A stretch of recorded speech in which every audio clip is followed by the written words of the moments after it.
Welcome to the Zero Breach Zone, the ultimate podcast dedicated to safeguarding K-12 schools from cyber threats and beyond. I'm Andy. And I'm Phil, your co-host guiding you through the intersection of cybersecurity and education.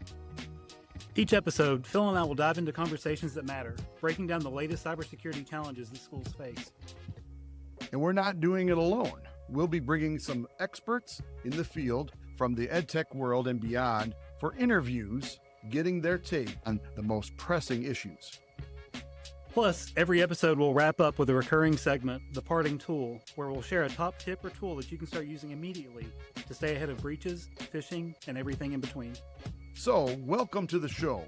We're thrilled to have you here with us. Let's not just listen, but let's take some action. Connect with us on LinkedIn and other socials and join the conversation.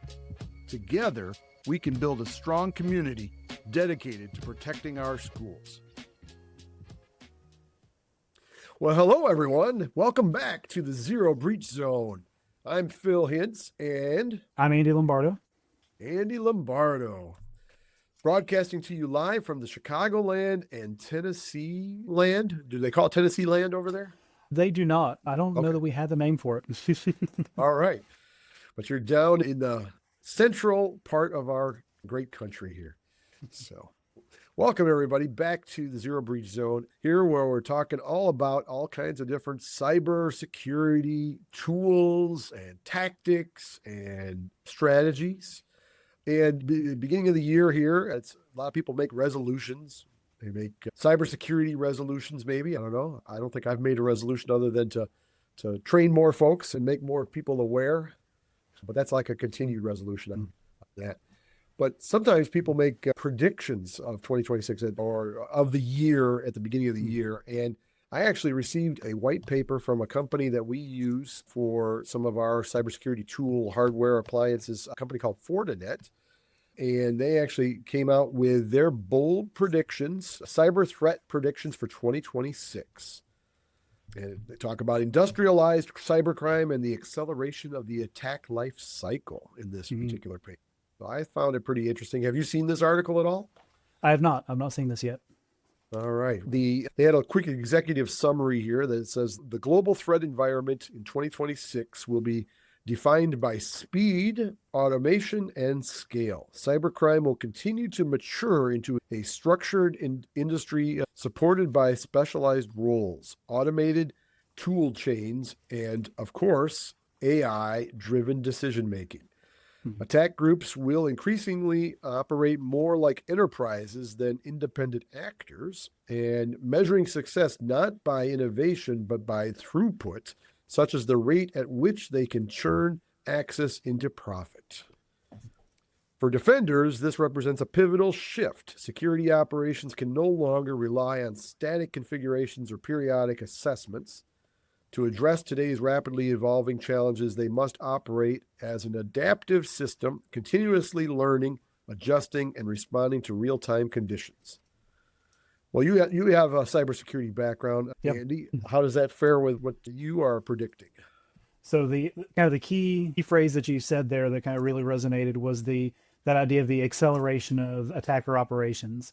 And that's one of the things that we're seeing, both that acceleration and kind of the expansion of the attacker knowledge environment that really comes down to the ability of them to have all the automated tools to do the recon and everything. And so one of the things that we see frequently is based around staffing changes. You would expect that when you have new employees onboarded, things like that it would take a while for them to get folded into that kind of attacker target list, especially if the attackers are scraping websites for data and things like that. It would take a while for that to happen.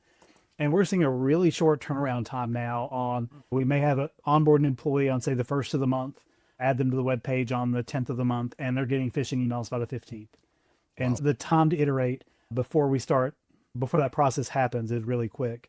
And then also we're seeing that, I mentioned the expansion of knowledge. And so we've had a higher instance of people who are connected to our school environment. So say that they are involved in the booster club or in some kind of public extracurricular kind of thing, but maybe they aren't a school employee. We're starting to see more of those people wrapped up into phishing campaigns going to their personal emails, their personal cell phones, but the attackers are leveraging that they know they are connected to our school community and posing as our principals, as our coaches, as teachers. And that makes it really hard to defend because we don't have any visibility into that layer. And we also don't really have any kind of training pipeline to provide training for those people. In all the cases we've had this happen so far, I don't even personally know the people because they're not an employee. They're maybe a parent, so maybe connected that way. That's been a really troublesome development. Very interesting. I'm wondering, as a school district, and I'm sure most school districts have to do, we call it GCN, Global Compliance Network. It's where we have to do at the beginning of the year, we have to make sure we are trained and retrained and updated on certain things that every school employee needs to be aware of, like mandated reporting aspects on how to handle bloodborne pathogens. Yeah, that's a famous one. Everybody's done that one. They know that stuff, how to stop the bleed and that sort of thing. We put that out at the beginning of the school year every year. I'm wondering if there isn't something like that that could be set up for cybersecurity wise ahead of this person being onboarded, so that they already are aware that when their name gets on the website to expect or anticipate getting a phishing email or a scam of some sort within a couple of days of them being onboarded and made public as a member of our organization. Can you think of anything like that's out there? Maybe that's a new avenue for CyberNut to tackle. And I'll say one good thing about mentioning CyberNut in that kind of that life cycle there is the way that it's so clearly embedded in our email flow that it's really easy to train somebody on. If it looks suspicious, just click the squirrel. So that's a really quick, even if you're not getting into the nuts and bolts of that security awareness training, it's really easy to onboard them to that really quickly. That's true. You bring up a good point. And I think also you mentioned the onboarding side of things, but also the offboarding, that's something we've been as a district starting to focus more on to make sure not only do we collect devices for the people who are leaving the district, but also removing their access to their credentials, expiring their credentials and expiring their card access and that sort of thing on the certain day at the right time and everything. Yep. We can't forget to do that at the end. If they're leaving the district, we need to have them do. But a lot of times districts want to do possibly an exit interview. Maybe they're retiring, maybe they're leaving because they've got a better opportunity or something at another district, and maybe there's some things that HR can garner some information from them as to how to improve things for employees in that school district. That's a great time to have that conversation about, hey, how many things did you have access to, or to do that inventory of not only physical devices, but also software and different online platforms. Yeah, we really tried to buckle down in improving that offboarding process over the past couple of years, because it used to be for us a completely manual process. And like you said, trying to remember, okay, what did this person have access to, and reverse engineering that way. And so we buckled down a couple of years ago and said, okay, we're going to improve our lives. We don't want to be scrambling every time someone exits. We don't want to be doing these ad hoc offboarding. And so we've got to a point now where I feel pretty good, where we've got 99% of our exits are happening in a controlled manner, where once they get deactivated in our student information system, we have everything synced back up to that in single sign-on, to where their access is cut off the same day that they're deactivated in the SIS. And that's been really helpful. It's taken a lot of head space, a lot of that worry about, did I forget to offboard someone? And so we're at the point now where the only ones that aren't automated are when there's a niche scenario. Say that we have a teacher who's retiring, but they're going to be staying on to help with this project that they started, and they require access longer. So we've gotten to a point where those can be the exception instead of the rule. And so we're automating everything except for those one-off scenarios. Sure. Going further into these bold cyber threat predictions, they talk about the fact that there are two forces that are driving this evolution. The first is the industrialization of cybercrime, as automation and AI integrate into every stage of attack development and deployment. The second is the acceleration of the attack life cycle, in which the time between compromise and consequence continues to collapse. Attackers who once needed days to monetize access can now do it in hours by automating reconnaissance and data analysis and extortion. These changes are already visible. A compromised cloud workload may trigger an AI-driven privilege escalation script within seconds. A stolen database can be quickly parsed by generative AI to identify high-value records before the victim even realizes the breach has occurred. Pre-infected botnets and access brokers now provide turnkey infrastructure for ransomware affiliates, enabling near real-time campaign launches. That's what you were talking about there. Yeah, and you talk about the speed. Again, one of the things that we've done or that we've witnessed is there's definitely been an uptick in the token theft attacks where, so say a user clicks on a link and they get redirected to a spoof, they get redirected to their login page, but the information is traversing through an attacker's infrastructure. And so as soon as, say it's Microsoft or Google, as soon as they issue that access token, the attacker intercepts that in the middle and they can reuse that token. And we had a rash of those a while back, and we were just interested in how it worked and how quickly it worked and things like that. And we would we got a sample message that we knew was using this technique, and we signed into a dummy account. And within 6 minutes, we started to see logins to that account from the attacker infrastructure. It has to be automated on that other side, that it's just sitting there waiting for people to click the link, and then it gets access, and I'm sure it reports back, hey, we have access to this account, and then just waits. So just wild speed.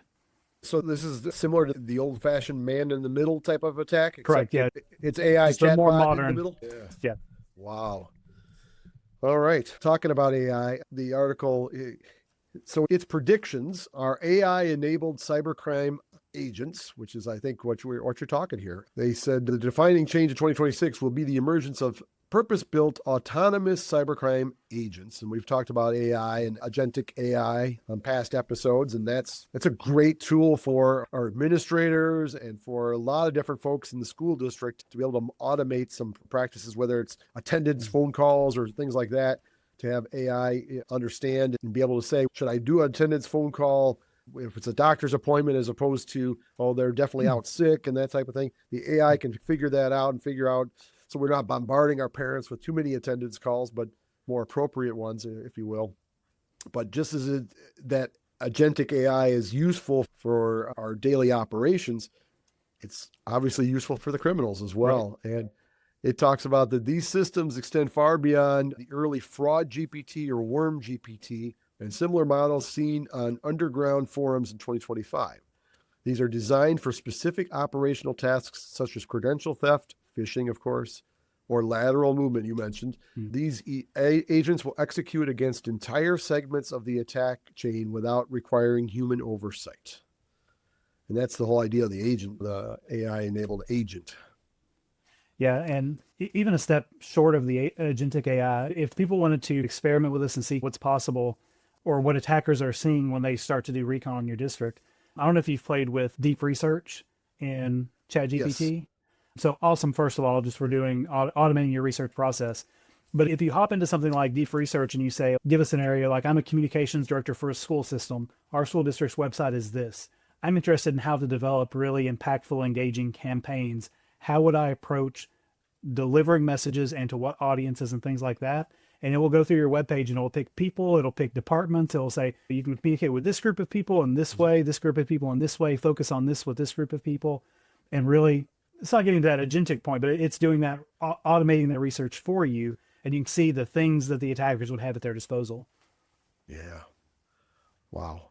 And it talks about the AI arms race. AI is accelerating the tempo of cyber conflict. So generative AI will accelerate data monetization and extortion, will become more central to post-compromise operations. Once attackers gain access to large data sets through infiltration or by purchasing access on the dark web, AI tools will then, like you said, analyze and correlate massive volumes of data in minutes, pinpointing the most valuable assets for extortion or resale.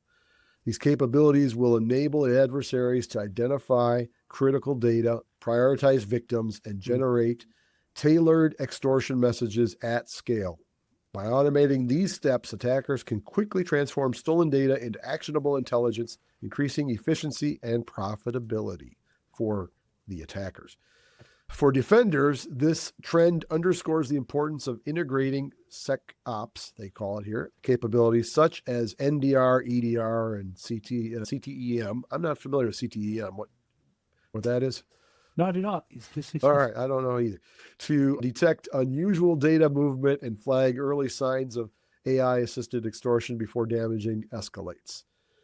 Critical infrastructure in the crosshair. Attackers are expected to increasingly focus on high-impact sectors such as manufacturing, healthcare, and utilities, and I would add education in that. The ransomware-as-a-service, RAS, ransomware-as-a-service. We're familiar with SaaS and a Right. couple of the other curriculum as a service. Another one is out there, but this is ransomware as a service model is already expanding into OT environments where data theft, extortion, and service disruption can now converge in a single playbook, and this trend will only continue.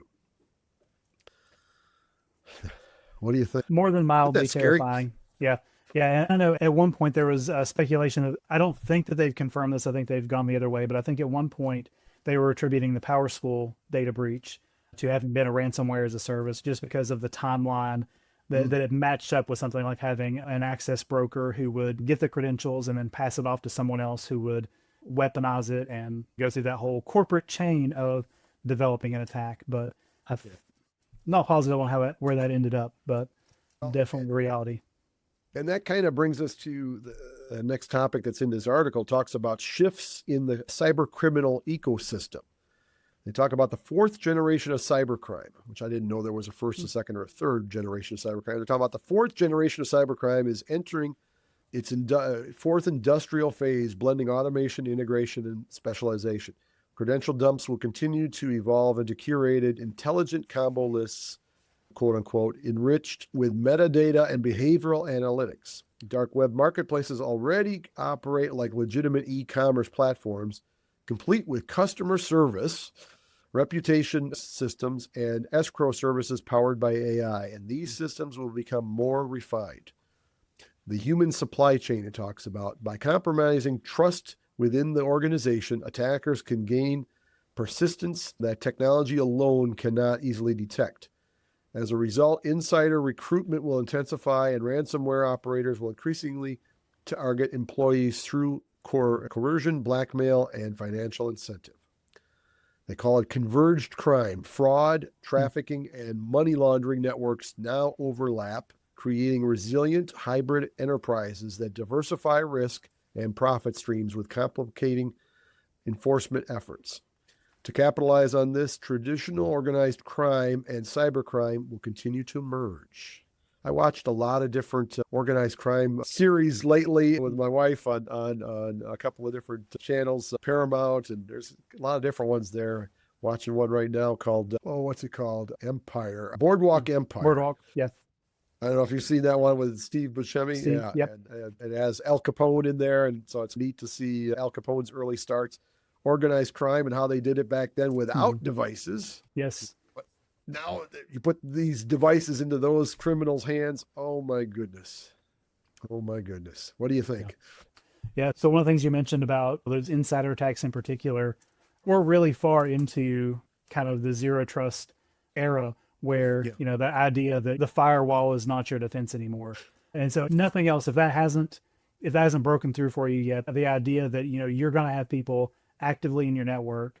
And for schools, that's an old idea because we've got students who are constantly trying to bypass content filtering and things like that. So we get an education a little bit more than the traditional enterprise, I believe. But if nothing else hammers at home that you can't just rely on that perimeter defense as that idea that expect that you've got people in your network who are nefariously trying to make things harder for you and put as many roadblocks and obstacles in the way that you can. The article here finishes up and culminates and talks about adopting a threat-informed defense strategy. As adversaries automate, defenders must do the same. Resilience will depend on a threat-informed defense model that connects intelligence, exposure management, and incident response within a unified operational network. Talks about identity will become the core of security operations in 2026, which is, I think, exactly where you were headed down, proving who you are, who you say you are, and having all those second and third and fourth levels of identity automation. It says every automated action will require its own identity. Agents, scripts, and AI processes will need unique credentials, policies, and behavioral baselines to ensure accountability and prevent cross-contamination between systems. Yeah. Identity will become a primary attack surface. And we've already seen that, right? That's why we're doing MFA. That's why you're talking about moving MFA to student and what have you. Anybody that connects to a network of some sort. I'd almost equate it to wearing a mask when the pandemic was happening. We all had to do our part to try to eliminate the pandemic. And this is a different kind of mask, if you will. Yeah. Yeah, definitely. Cybersecurity is definitely a team sport. Team sport. There it is. Yeah. How about it? All right. Do you have any predictions you'd like to add to this that maybe I didn't cover or the article didn't cover? Cyber threat predictions for 2026 about? I don't know that I'm going to put this into a cyber threat prediction, but I think one of my predictions for kind of technology and EdTech is that we're going to start seeing less emphasis on one-to-one student devices, not in terms of defending those or protecting those one-to-one devices, but I don't know if you've been hearing the backlash on all the screen time and that. We're really trying to focus on that, using a device when it's pedagogically sound to use a device, not just because you have a device. And I'm curious where that's going and then what that will mean for the other ripples.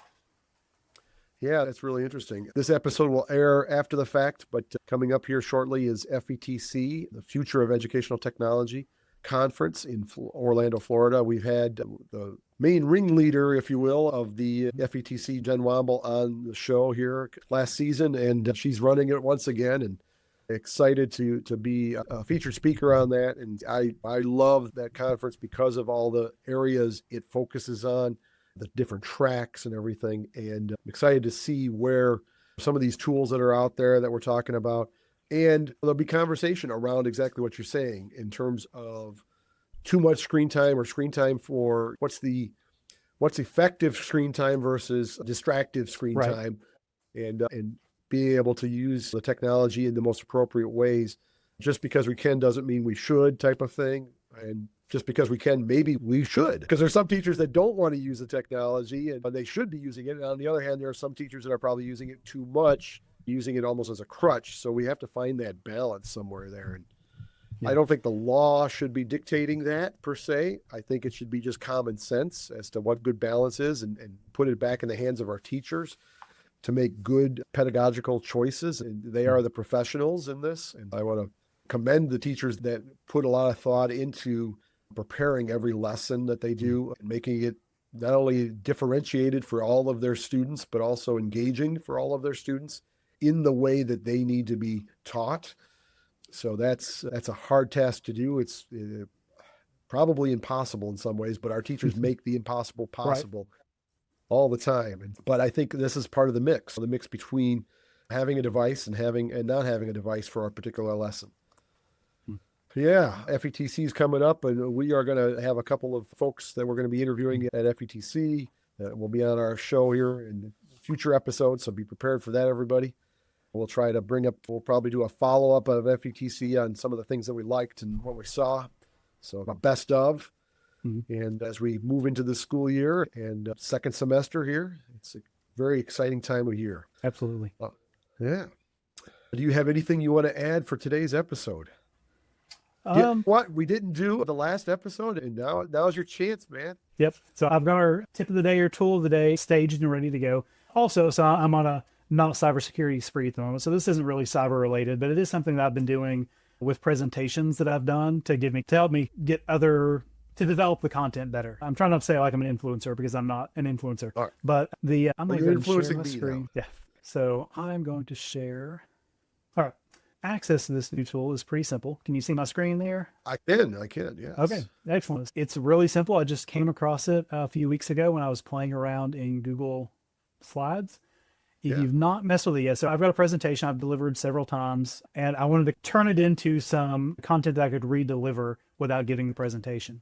And so under File, there's a new option for Convert to Video. Ooh. Have you played with this yet, Phil? I don't think I have.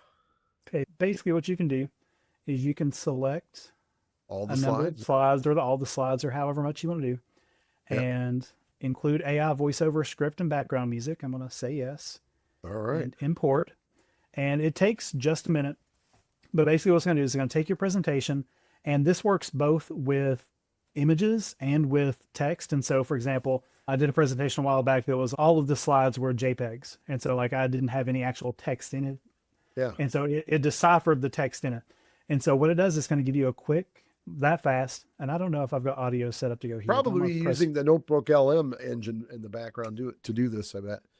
Yeah. And so it goes through and it doesn't just read the slides. We can't hear it, but I'm sure it's saying something. Okay. Yeah. So it will summarize, it'll give a quick overview of what's on the slide. And you can also go a step farther and give it an avatar. Oh. And so you can choose who you want to be speaking, and you can have that talking head on your screen to go along with your video content.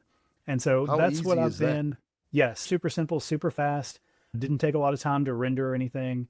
And you could really bring new life. You could definitely pour new life into some of the older lessons that maybe you've created or slide decks that you've created for different lessons that you typically give each year and in your curriculum maps.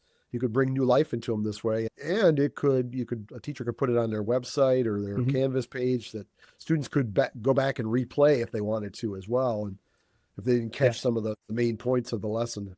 So that was the first thing I did with it. Is I teach our technology virtual school classes here. And so the first thing I did is I went through some of my PowerPoints for those classes for this semester starting. I converted to video to put into my Canvas. Super quick, super simple way to make that happen. All right. Great tool, great tip for our listeners. That's awesome. Thank you, Andy. That's the power of the Zero Breach Zone. Hey, everybody. I hope you have a great day and a great new year here as we close out this particular episode of the Zero Breach Zone. Thanks for tuning in to today's episode of the Zero Breach Zone podcast. We hope our conversation left you feeling more informed and empowered to protect our K-12 schools from cyber threats. A big shout out to our sponsor, CyberNut, for making this podcast possible. CyberNut is committed to providing security awareness training designed for schools, helping educators and students navigate the digital world with confidence.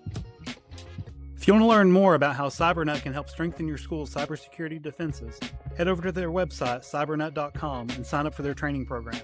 Together, we can create a safer online environment for everyone in our educational communities. And don't forget to hit the subscribe button.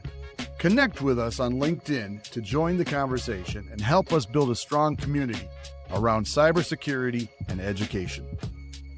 Join us next time on the Zero Breach Zone for more insightful conversations. Stay vigilant, stay ahead, and let's keep our schools a Zero Breach Zone.